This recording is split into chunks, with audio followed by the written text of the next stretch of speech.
Hey guys, this is Mike. You may have just filled out one of the quizzes, and if so, you were brought here having to do with maybe taking antibiotics or some gut bacteria disruption. So here we go. This is what you're going to do if you're in that situation. So there's actually two products that you kind of need. First, before I tell you what they do, what they are, I want you to understand why you need them. Here's the two things that you can do to fix this. So the first is a product that is at Rachel's Tea is called GSE. It stands for grapefruit seed extract. And I always tell people don't confuse that with grape seed extract. This is grapefruit, the big orange citrus, grapefruit seed extract. And it comes in a bottle, I think it's about 2 ounces. It can last a family for a year. It's a great deal, it's inexpensive. What it does, part of this is my conjecture from experiments and talking to people, but essentially it affects the negative bacteria in your gut. It does not destroy everything in the way that an antibiotic does. In fact, my theory is that it basically affects anaerobic bacteria and leaves aerobic bacteria largely unchanged. It helps keep the bad bacteria away. It seems to allow our good bacteria to survive and thrive.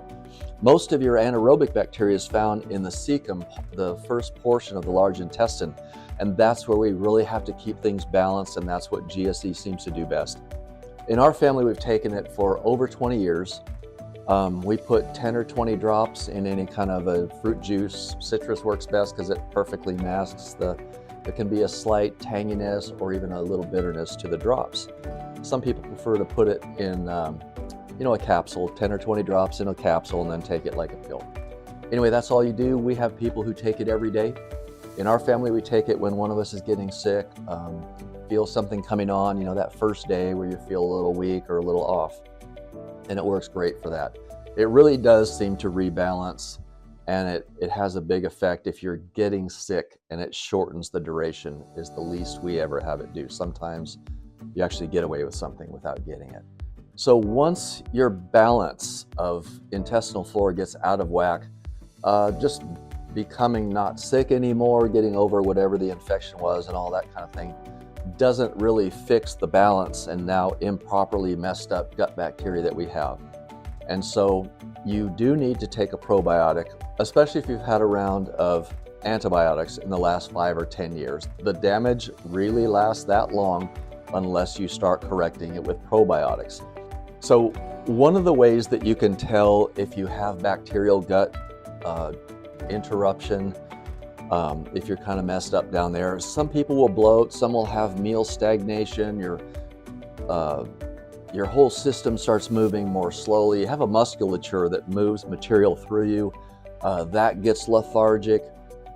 People have issues with passing gas and burping, and it can even affect your inflammation and some other aspects of your daily health and how you feel, how well or how clear your mind is, and that type of thing.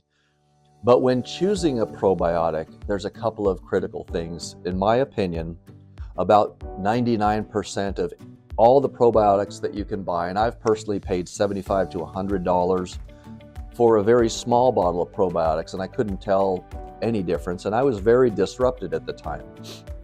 And I later learned the reason for this is that probiotics are actually not very strong against stomach acid, and the reason for that is our bodies are not meant to be digesting with acid all the time. This is an evolved thing in a couple of modern industrial countries.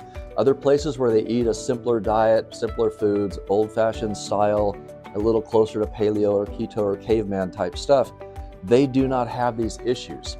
So they're not running this acid through their gut all the time.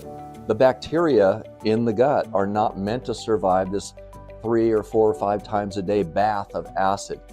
So at Rachel's Tea, the probiotic is, there are 10 different strains in the Pro 100, her best, top of the line, high count probiotic. And every single one of those strains is acid resistant. They're hard to find, they're more expensive to culture and put a product together, and then to get those 10 strains up to 100,000 IUs is amazing. And they survive the stomach acid, they survive the gut acid, And the store brands, the health food store brands that I've seen, none of them are listed as acid resistant, so they don't survive. So in what I was doing when I bought that $75 or $100 bottle, I was paying that and getting no benefit whatsoever. This is a probiotic that actually works. So if you have any of this going on, if you've had antibiotics in the last few years, if you have disruption going on in your gut, pain, bloating, any symptoms from down there, you are disrupted. And the two solutions, as far as my recommendations, are GSE and Rachel's Pro 100s. The Pro 100 can be used, there's an alternate one for that, for kids and people who are real sensitive to taste, a real tasty chewable that has the same acid resistant strains. Give those a try.